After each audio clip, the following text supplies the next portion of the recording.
Champions trophy కీలక దశకు చేరుకోబోతోంది. Group దశ ముగియబోతోంది. ఆ తర్వాత నాకౌట్ మ్యాచ్లు ఉర్రూతలూగించబోతున్నాయి. అభిమానులను ఎంటర్టైన్ చేయబోతున్నాయి. అయితే ఫైనల్లో ఏ జట్లు తలపడతాయనేది ఇప్పటి నుంచే ఆసక్తికరంగా ఉంది. ఇదే అంశంపై మాజీలు స్పందిస్తున్నారు. వారి వారి అభిప్రాయాలు చెబుతున్నారు. తాజాగా ఇదే అంశంపై ఆస్ట్రేలియా మాజీ కెప్టెన్ మైకెల్ క్లార్క్ రియాక్ట్ అయ్యాడు. ఛాంపియన్స్ ట్రోఫీలో ఫైనల్ చేరే జట్లపై జోస్యం చెప్పాడు. టైటిల్ పోరులో భారత్, ఆస్ట్రేలియా తలపడతాయన్నాడు. కానీ ఫైనల్లో టీమిండియానే పైచేయి సాధిస్తుందన్నాడు. ఆస్ట్రేలియాపై ఒక్క పరుగు తేడాతో థ్రిల్లింగ్ విక్టరీ కొడుతుందన్నాడు. తాను ఆసీస్ గెలవాలనే కోరుకుంటున్నానన్నాడు. కానీ భారత్ బలంగా ఉందన్నాడు. వన్డేలో టీమిండియానే టాప్ టీం అన్నాడు. ఛాంపియన్స్ ట్రోఫీలో రోహిత్ శర్మ టాప్ స్కోరర్గా నిలిచే అవకాశం ఉందని జోస్యం చెప్పాడు. ఫామ్లో ఉంటే హిట్ మ్యాన్ను ఆపడం కష్టమేనన్నాడు. ఛాంపియన్స్ ట్రోఫీకి ముందు రోహిత్ ఆడిన అద్భుత ఇన్నింగ్స్ను గుర్తు చేశాడు. కటక్లో సెంచరీ కొట్టిన తీరు సూపర్ అన్నాడు.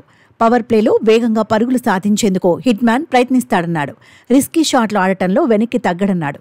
టీమిండియా ఛాంపియన్గా నిలిస్తే మాత్రం రోహితే టాప్ స్కోరర్గా నిలవడం ఖాయమని అంచనా వేశాడు. అభిమానులు కూడా భారత్, ఆస్ట్రేలియా ఫైనల్లో తలపడాలని కోరుకుంటున్నారు. రెండు జట్ల మధ్య టైటిల్ పోరు మరో లెవెల్లో ఉంటుందంటున్నారు.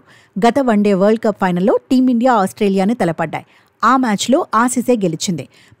భారత్లోనే ఓడించి స్టామినా చాటుకుంది. ఇటీవలే బోర్డర్ గవాస్కర్ ట్రోఫీలోనూ ఆసీస్ సత్తా చాటింది. దశాబ్దం తర్వాత బోర్డర్ గవాస్కర్ ట్రోఫీని గెలిచింది. దీంతో ఆస్ట్రేలియాపై బదులు తీర్చుకోవడానికి భారత జట్టుకు ఇదే మంచి టైం అనే చర్చ జరుగుతోంది. అందుకు తగినట్టే టీమిండియా బలంగా ఉంది.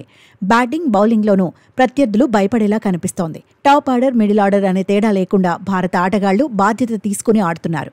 స్పిన్నర్లు, పేసర్లు కూడా సమిష్టిగా రాణిస్తున్నారు. అందుకే భారత జట్టును టైటిల్ ఫేవరెట్గా కొందరు మాజీలు చెబుతున్నారు.